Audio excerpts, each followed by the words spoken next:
The mood around Ibrox has gone from tense to toxic in a matter of days. And after yet another embarrassing collapse in Europe, Rangers find themselves not just losing games, but losing the confidence of their supporters at an alarming rate.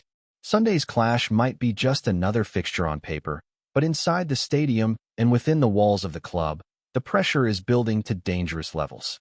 The fallout from that disastrous defeat to SK Brann has been nothing short of explosive.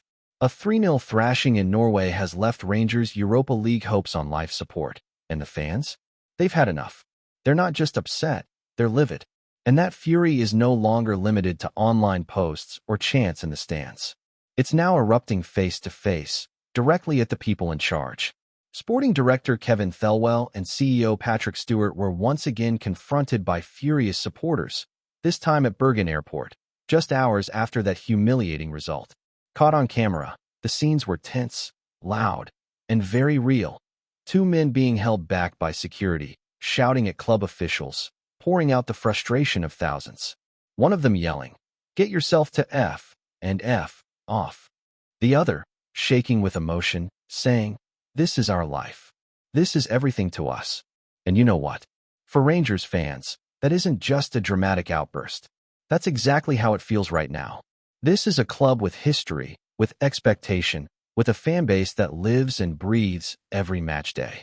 And right now, they feel completely let down, not just by results, but by the entire structure behind the scenes. That was the second time in a month that these top-level executives were confronted by angry supporters. The first happened in Graz, where fans reportedly demanded the sacking of then-manager Russell Martin. Now, after appointing Danny Rohl and watching his debut end in disaster, it's clear that the problems at Ibrox go far deeper than just who's standing on the touchline. Danny Rohl came in with hope. A new face, a new voice, a different approach. But that debut against Brann? It was a nightmare. Rangers didn't just lose, they never looked in it. Outfought, outthought, outclassed in every department. Rohl himself apologized to the traveling support after full time in Bergen, and to be fair, some fans appreciated that. His name was chanted in the stands as he walked over, clapping those who still made the journey to back the team. That moment of solidarity says a lot. They're not turning on him, not yet. But the message is clear, he's got a mountain to climb. And it's not just the fans who are speaking out. Club captain James Tavernier didn't hold back in his post-match comments. You could hear the anger in his voice as he called the performance disgraceful. He said what many were already thinking, that it simply wasn't good enough, that too many players aren't showing enough fight, and that at a club like Rangers, that's unacceptable. These aren't just generic soundbites. This was raw, frustrated honesty from someone who's been at the heart of the team for years. He admitted he's never seen a stretch of performances this consistently poor in all his time wearing the armband. Tavernier said he hopes his teammates are as angry as he is, because right now, nothing is sticking. They've had countless team talks, countless dressing room chats, and yet the same problems keep showing up on the pitch. He said the players need to look at themselves much, much harder, that it's not about what the manager says anymore, it's about putting it into action.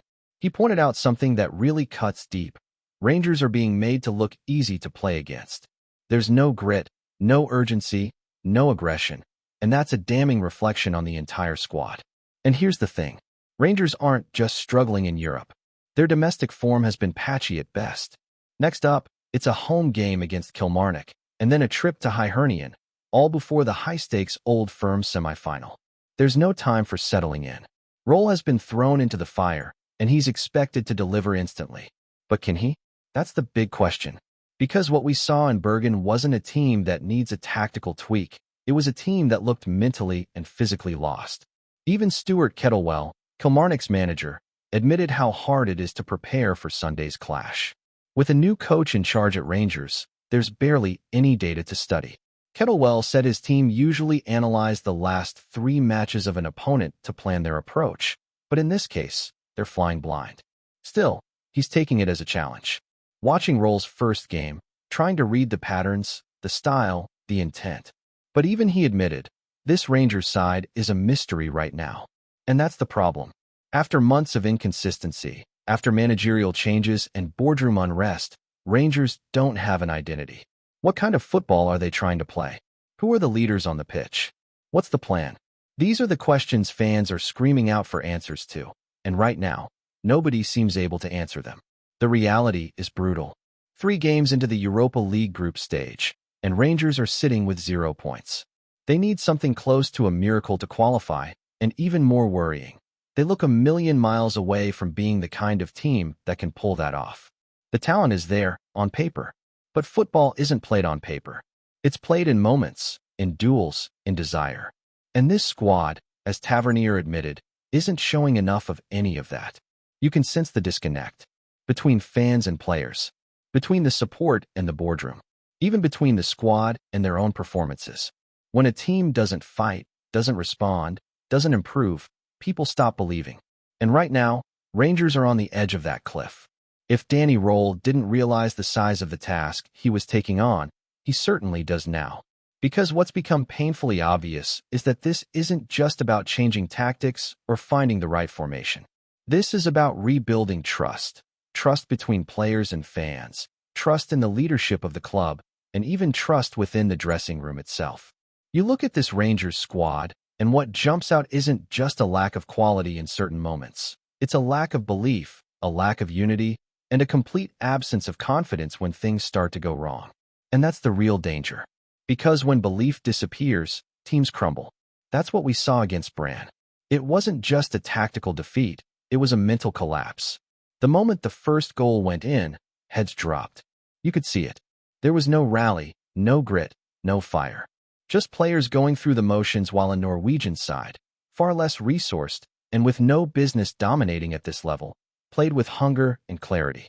That's what hurts the most. Not the scoreline, but the way it happened. It looked like one team cared, and the other one, well, didn't. And while it's easy to point fingers, the uncomfortable truth is that this isn't a new issue. Rangers have been drifting for months. The warning signs were there: sloppy goals conceded, flat performances, inconsistent results. Russell Martin paid the price. But changing the manager doesn't instantly fix a squad that's lost its edge. The board brought in Danny Rohl hoping for a spark, a bounce, maybe even a reset. But when a squad's foundations are cracked, one man, especially one just in the door, can't fix it all on his own. That's why the anger aimed at Kevin Thelwell and Patrick Stewart isn't just emotional. It's rooted in decisions that many fans feel have steered the club in the wrong direction.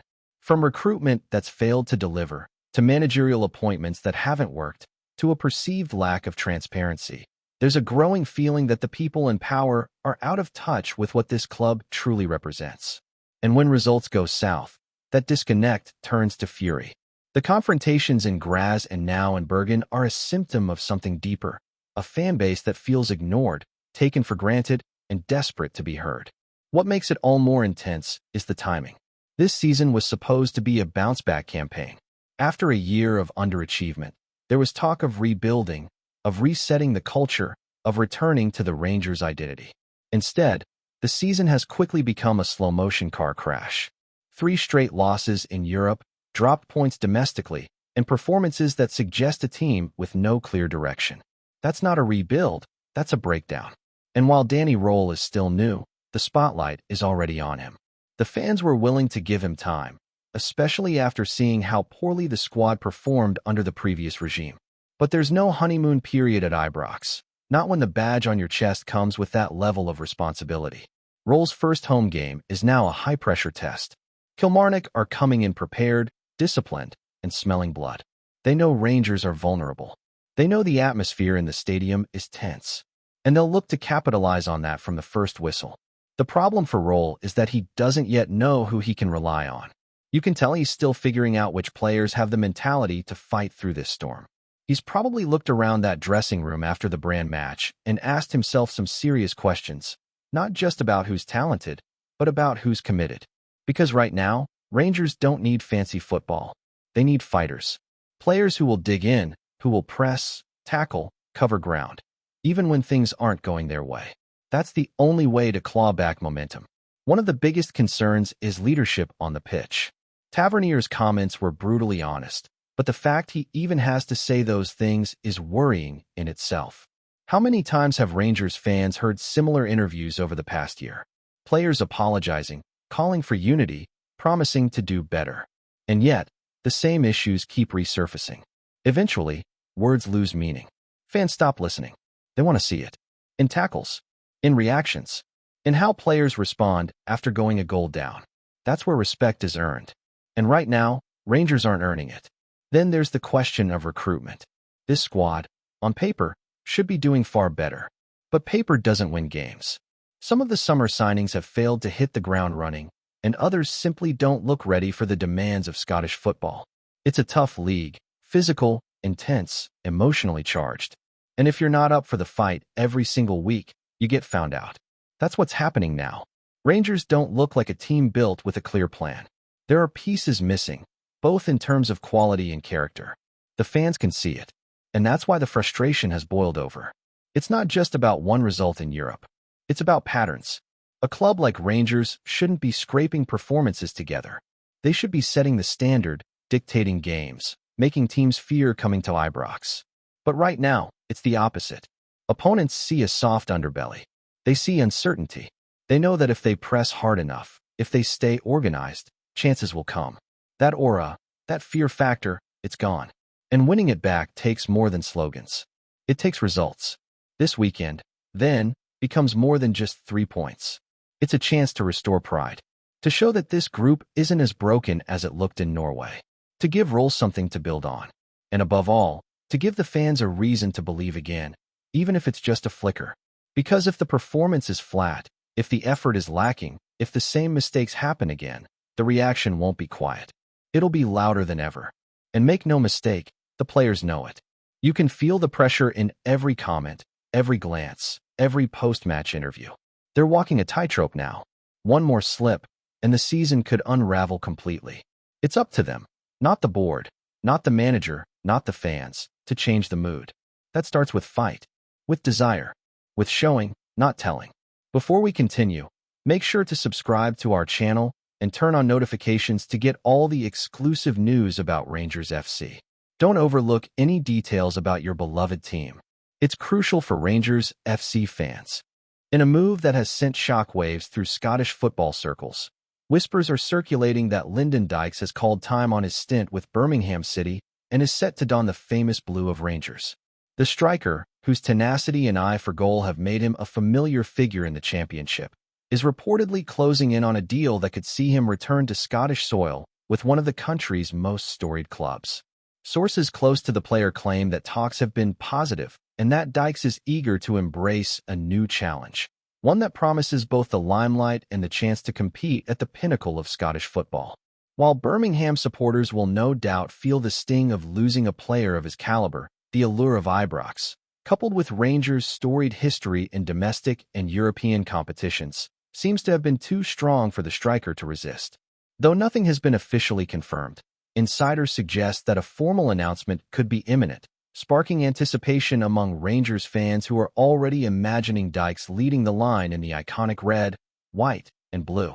Known for his work rate and aerial prowess, the 28-year-old has earned a reputation for stepping up in big moments, a trait that would surely endear him to the Gers faithful. Meanwhile, the Birmingham camp is said to be quietly preparing for life without their talisman, with rumors hinting that the club may already be scouting potential replacements. As the speculation gathers pace, the Scottish media is abuzz with debates about how Dykes will fit into the Rangers setup and whether he can replicate the form that made him a standout in England.